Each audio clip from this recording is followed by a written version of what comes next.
ஓம் சக்தி. என் அன்பு தங்கமே, உன்னுடைய பாதி வாழ்க்கை பாசம் வைத்து அழுவதிலே வீணாகிவிட்டது. இனிமேல் நீ வாழப்போகும் வாழ்க்கை அவ்வாறு இருக்காது. அம்மாவை முழுமையாக நம்பிவிட்டாய் அல்லவா?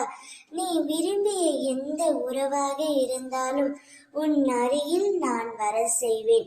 உன்னுடைய பெற்றோராக இருக்கலாம், உன்னுடைய துணையாக இருக்கலாம், நீ விரும்பியவராக இருக்கலாம், உன்னுடைய குழந்தையாக இருக்கலாம், நட்பாக யாராக இருந்தாலும் சரி. நீ எந்த உறவை பிரிந்து இப்பொழுது மன கஷ்டத்தில் உள்ளாயோ அந்த உறவை உன்னிடத்தில் கொண்டு வந்து சேர்க்கப் போகின்றேன். இனி உன் வாழ்க்கையில் கஷ்டம் என்ற ஒன்று இல்லாமல் உன் அம்மா நான் உன்னை பார்த்து கொள்ள போகின்றேன்.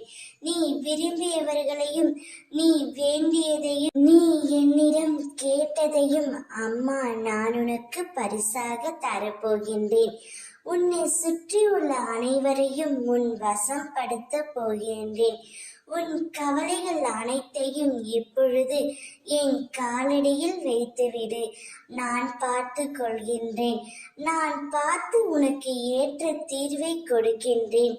இப்பொழுது உன் வாழ்க்கையில் நடக்கின்ற எல்லாம் உனக்கு வலிமிக்கதாக இருக்கின்றது என்று நீ அழுகாதே. நீ நினைத்தது உன் வாழ்க்கை அவ்வளவு கஷ்டமாகவும் இல்லை.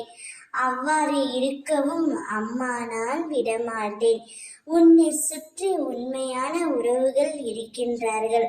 அவர்கள் யார் என்று உனக்கு நான் அடையாளம் காட்டுகின்றேன். நீ நினைக்கும் எல்லாம் உன்னை வந்து சேரும் நேரமும் காலமும் வந்துவிட்டது. நிச்சயம் கூடிய விரைவில் உன் கையில் அது வந்து சேரும். உன் பொறுமைக்கான பரிசு கிடைக்கப் போகின்றது. நீ நேசித்தவரே உன் வசம் வரப்போகின்றார். இது இன்றைய அம்மாவின் சத்திய வாக்கு. என்னை நம்பி முழுமையாக என்னிடம் வந்துவிட்டாய். இனி உன்னை நான் கைவிடவே மாட்டேன். என் பிள்ளையைப் போல் என் மடியில் வைத்து உன்னை நான் பார்த்து கொள்கிறேன் தங்கமே. ஓம் சக்தி.